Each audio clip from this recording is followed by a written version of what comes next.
offensive has been opened in Russia's Kursk region, according to information shared by Ukrainian President Volodymyr Zelenskyy over the weekend, that new operations were taking place against Russian and North Korean military forces in Kursk, according to a government statement released on February 7th. 2 days after Ukrainian mechanized forces counterattacked in western Russia's Kursk oblast, taking advantage of an operational pause by Russian and North Korean troops in the oblast, the leading Ukrainian elements are clinging to new positions around the village of Fanaseevka, 3 miles east of their original lines. Пострел!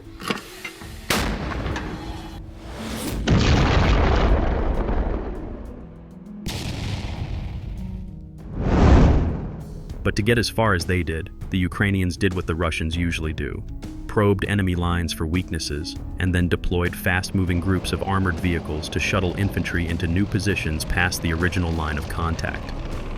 Whether the Ukrainians can consolidate their advances depends on whether more infantry arrive fast enough to defend against Russian counterattacks.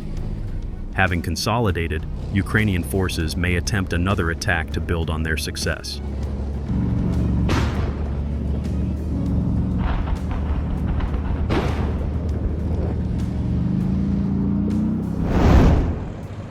The probe-then-assault tactic, led by infantry but enabled by fast-moving vehicles, was refined by the Russian armed forces as the wider war ground into its second year, and Ukrainian mines, drones, artillery, and anti-tank missiles rendered massed mechanized assaults impractical, if not suicidal.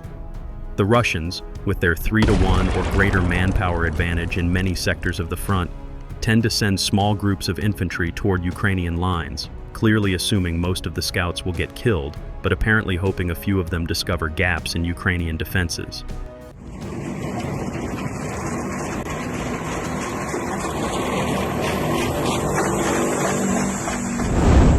A significant number of occupiers have been eliminated, and this is crucial. Fighting specifically on Russia's territory prevents the tensions from escalating against our cities, our land, and on our territory, on the front line. 60,000 Russian army troops in the Kursk region are the 60,000 that have not replenished the already significant occupiers' forces in Pokrovsk and other directions of our Donetsk region.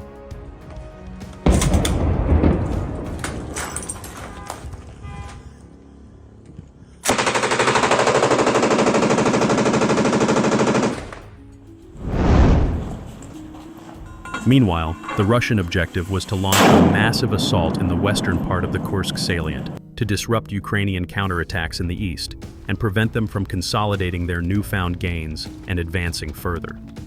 By keeping Ukrainian forces engaged in the western part of the salient, Russia hoped to stretch Ukrainian defenses thin and set the stage for a deeper offensive beyond the Malaya-Lochnia River.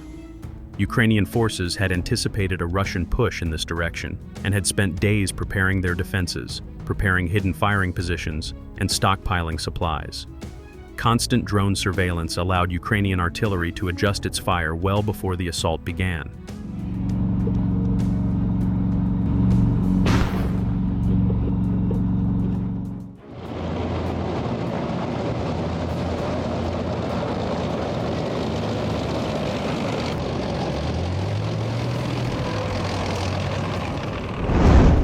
Combat footage from the area reveals the brutal efficiency of Ukrainian defenses. At night, Russian and North Korean forces attempted an infiltration assault, moving in small groups under the cover of darkness. However, thermal imaging exposed them instantly, and precision artillery strikes wiped out entire squads before they could get close. Then, at daylight, the Russian mechanized column pushed forward, hoping to break through the Ukrainian kill zones. As the first enemy wave emerged from the tree line, FPV drones struck the leading vehicles, forcing the troops to dismount into a kill zone. With no cover and frozen ground preventing them from digging in, the enemy soldiers were left completely exposed.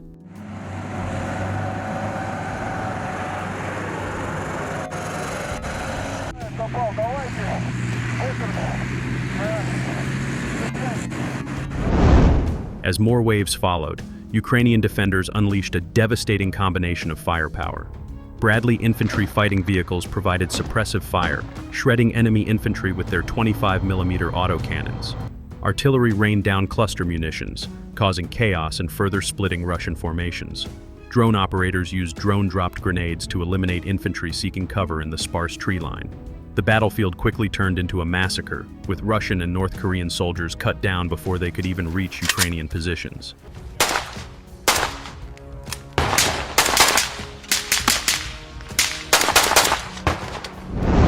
In one particularly harrowing clip, North Korean soldiers, wearing inadequate camouflage, are seen trying to shoot down FPV drones with their rifles unsuccessfully, as each drone reaches its target, detonating with pinpoint accuracy. The battlefield is soon covered with the bodies of fallen soldiers, captured by Ukrainian reconnaissance drones hovering above. Overall, despite deploying North Korean reinforcements in trying to divert Ukrainian attention, the Russians achieved nothing except more staggering losses. The Ukrainian preparations paid off, allowing them to resupply ammunition and drone batteries to continuously eliminate the assaulting groups. Братик, быстрее, быстрее, быстрее!